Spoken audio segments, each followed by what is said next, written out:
कहाँ हो तुम? अभी बताओ, वही आकर तुम्हारी आंख नोचती हूं। अब बोलते क्यों नहीं हो? सांप सूंघ गया तुम्हें।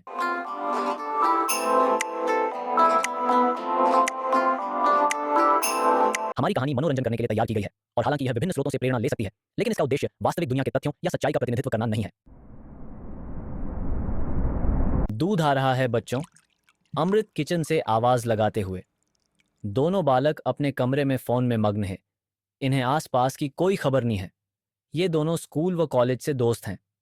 अमृत इनको इस हालत में देखकर बहुत गुस्सा हो जाती है और एक को कहती है, तुम भी इसकी तरह बनते जा रहे हो पूरा दिन फोन।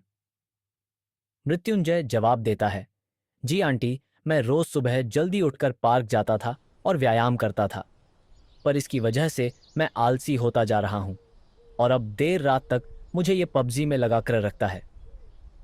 अमृत अपने बेटे हार्दिक को सुनाती है, तुमसे मैं तंग आ गई हूं, तुम्हें जल्दी उठना चाहिए और ताजी हवा का आनंद लेना चाहिए। तुम्हारी उम्र में हम सुबह 5 बजे उठकर पूजा करते थे और घर वालों की घर के काम में मदद करते थे, पर तुमसे मैं उम्मीद भी क्या रखूं? अब कम से कम ये ग्लास किचन में रख देना। हार्दिक जवाब देता है, मम्मी, ये आपके आगे सिर्फ दिखावा कर रहा है, ये भी बहुत बड़ा आलसी है। मृत्युंजय कहता है, जी आंटी, आप चिंता मत करो, मैं ग्लास किचन में रख दूंगा। अमृत अपना काम करने के लिए वापस किचन में चली जाती है। अमृत के जाते ही हार्दिक मृत्युंजय को किक मारता है और बोलता है, साले, हरामी, अपने घर तू भी काम नहीं करता, पर मेरी मम्मी के आगे आग लगानी है तुझे, और तुझे काम करने का इतना शौक है तो मेरे यहां रोज आकर झाड़ू पहुंचा, कपड़े और खाना बना दिया कर। मृत्युंजय कामुक आवाज में जवाब देता है, तुझे खाना चाहिए, ले मैं तेरे लिए फ्रूट चाट बनाता हूं। अभी के लिए मेरा केला ले ले। ले ले, बहुत स्वाद है, लेना क्या हुआ, अब ले नहीं रहा बता। हार्दिक ने उसे पीछे धक्का दिया है और उतने में मृत्युंजय का फोन बजता है। फोन उसकी गर्लफ्रेंड का होता है। हार्दिक ये देखकर फोन उठा लेता है और मृत्युंजय के मुंह पर हाथ रख देता है। उधर से सुप्रिया मृत्युंजय की गर्लफ्रेंड पूछती है, बेबी तुम मुझे मिस कर रहे हो? हार्दिक जवाब देता है, हम्म। सुप्रिया को पता नहीं चलता कि ये उसका बॉयफ्रेंड नहीं है और आगे पूछती है कि तुम्हें पता है आज क्या हुआ? मेरा बेस्टी राहुल मुझे छेड़ रहा था, कह रहा था कि सारे लड़के एक से होते हैं, वो सभी लड़कियों को एक नजर से देखते हैं, माल की नजर से। बताओ तुम भी ऐसे ही हो क्या? हार्दिक से अब रहा नहीं जाता और वो सुप्रिया को कहता है, हाँ, तुम्हारा बंदा सारी लड़कियों को बुरी नजर से देखता है, ऊपर से लेकर नीचे तक पूरा स्कैन कर लेता है। और ये बोलकर वो हंसता हुआ कमरे से बाहर भाग जाता है और फोन वहीं छोड़ जाता है। सुप्रिया गुस्से में चिल्लाती है और बोलती है, क्या बोला तुमने, ठरकी कहीं के, तुमसे ये उम्मीद नहीं थी। कहाँ हो तुम? अभी बताओ, वही आकर तुम्हारी आंख नोचती हूं। अब बोलते क्यों नहीं हो? सांप सूंघ गया तुम्हें। मृत्युंजय घबराते हुए फोन उठाकर जवाब देता है, बेबी, ये मैं नहीं था, मैं हार्दिक के घर हूं, उसने तुमसे मजे लेने के लिए ऐसा बोला, मैं तुम्हारे अलावा किसी लड़की को नहीं देखता। सुप्रिया ने ताना मारते हुए कहा, वाह, तुम इस जन्मजात सिंगल के साथ हो, जभी तुम इतने ठरकी हो रहे हो, तुम दोनों कितने गिरे हुए हो। तुम दोनों पक्का पोर्न भी साथ में देखते होगे, उनके फिगर की तारीफ करते होगे और लड़ाई करते होगे, मियां खलीफा हॉट है या सनी लियोनी सेक्सी। तुम्हें क्या लगता है कौन सबसे अच्छा पोर्न स्टार है?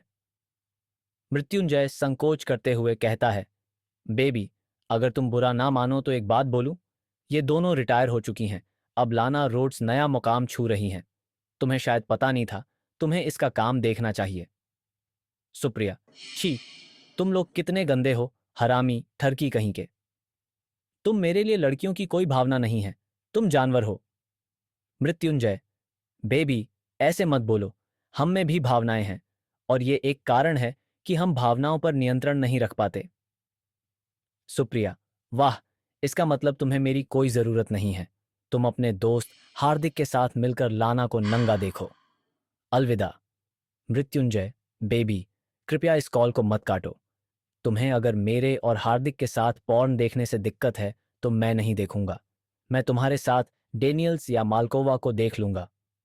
सुप्रिया, बेशरम इंसान, बिल्कुल शर्म नहीं है ना?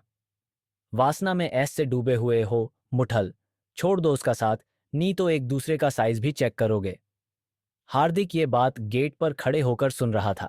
ये सुनते ही वो कमरे में आता है और कहता है कि बेशक मेरा बड़ा है। तुम्हारी कोई दोस्त है? हम डबल डेट पर जा सकते हैं। सुप्रिया किलसते हुए कहती है, मुझे पता था कि ठरक की बात करूंगी तो ठरक गुरु आएगा। तुम जाकर हिलाओ, मुझे अपनी किसी दोस्त की जिंदगी खराब नहीं करनी।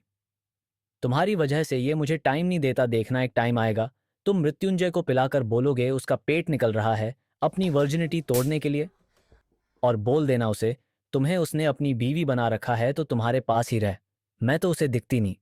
मृत्युंजय ये सुनकर बात करने आता है, बेबी मैं तुमसे बहुत प्यार करता हूं। पर इतनी देर में सुप्रिया का फोन कट जाता है। मृत्युंजय हार्दिक को गाली सुनाता है और हार्दिक इसकी हालत पर हंसता है। साले तुझे भी चैन नहीं है मारली मेरी। अब देखियो कितने पापड़ बेलने पड़ेंगे इसे मनाने के लिए, इसे तो बस बहाना चाहिए लड़ने का। और दूसरी तरफ ये रोहित साला मौका ढूंढता रहता है। ये दोस्त नहीं है साला, कंधा है, जब मैं गया तब ये एंट्री मारेगा। हार्दिक, इसकी किसी दिन मारने की व्यवस्था करते हैं, कभी तो झुकेगा, बस झुकाने वाला चाहिए। मृत्युंजय, हाँ मार मार के चूतड़ सुजा देनी है। हार्दिक, भाई और ऐसे नहीं सूझाएंगे, उसके अंदर ढांस वाले बांस के डंडे को भूनकर तीखी सॉस डालेंगे और उसे घुमा देंगे, साला दूसरे की माल को देखना भूल जाएगा।